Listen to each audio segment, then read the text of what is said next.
Oke teman-teman, kita akan bahas salah satu kitab Nabi yang meskipun pendek, tapi isinya, wah padat dan kuat banget. Namanya Kitab Yoel. Kitab ini tuh kayak jembatan teologis yang keren loh. Dia menghubungkan penderitaan yang nyata, yang terjadi dalam sejarah, dengan harapan besar di masa depan. Yuk kita kupas tuntas pesannya. Bayangin deh, kitab ini langsung dibuka dengan pertanyaan yang super dramatis. Pernahkah terjadi seperti ini dalam zamanmu? Seolah-olah Nabi Yoel tuh lagi ngajak semua orang buat mikir, seumur hidup lo, atau bahkan seumur hidup kakek nenek buyut lo, pernah nggak ngalamin bencana separah ini? Dari awal aja, kita udah langsung ditarik ke dalam suasana krisis yang, luar biasa, belum pernah ada tandingannya. Jadi, krisis apa sih yang dimaksud? Jawabannya, belalang. Tapi ini bukan cuma sekedar belalang ya, ini adalah wabah belalang yang super mengerikan. Yoel menggambarkannya dengan detail yang bikin merinding. Sebuah serbuan total yang melahap habis semua yang ada di negeri Yehuda. Benar-benar nggak ada yang tersisa. Nah, yang menarik di sini, bencana ini tuh nggak pandang bulu, semua kena.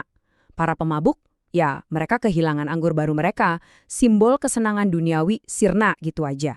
Para petani, wah ini lebih parah lagi, seluruh hasil panen mereka ludes, fondasi hidup mereka hancur. Dan yang paling fatal, para imam. Mereka sampai nggak bisa lagi menjalankan ritual di Bait Allah. Bisa dibilang, seluruh struktur sosial masyarakat saat itu benar-benar runtuh. Jadi, kita harus paham nih, ini bukan cuma soal perut lapar. Ini lebih dalam dari itu. Ini adalah keadaan darurat spiritual.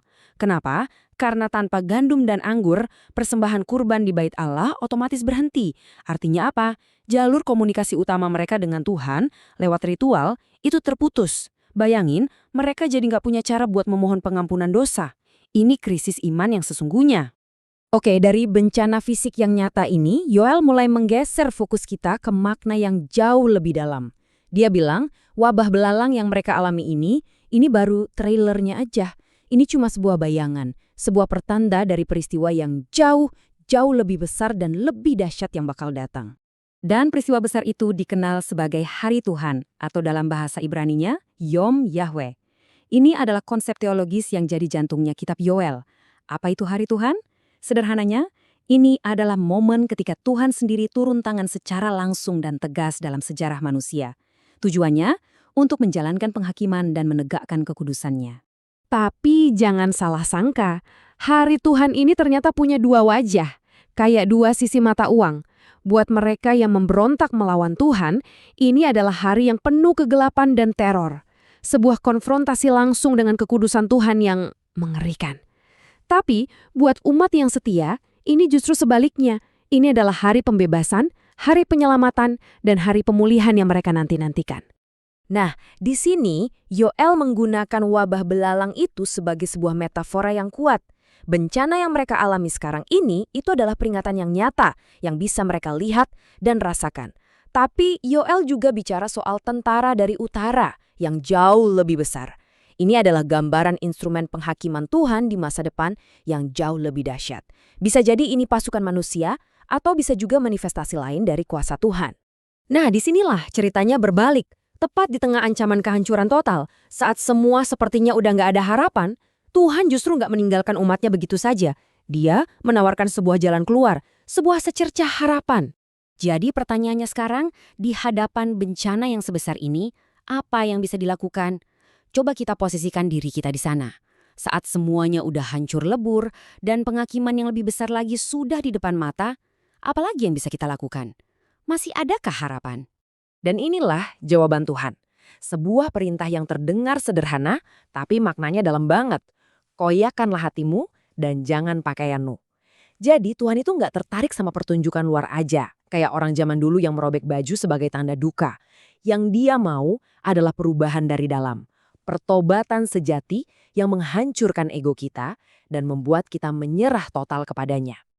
Terus, kenapa mereka bisa berharap untuk diampuni? Nah, ini penting. Bukan karena mereka hebat atau karena perbuatan mereka baik. Sama sekali bukan.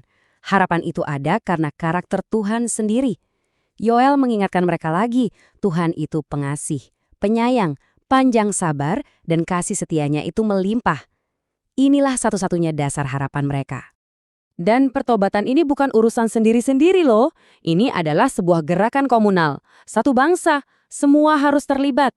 Mereka harus berpuasa bareng, berkumpul bareng. Dari yang masih bayi sampai yang sudah lansia, nggak ada yang terkecuali. Dan para imam, sebagai pemimpin, harus ada di barisan paling depan, menangis dan memohon belas kasihan atas nama seluruh umat. Lalu, apa yang terjadi setelah mereka bertobat? Nah, ini dia bagian yang paling ditunggu-tunggu.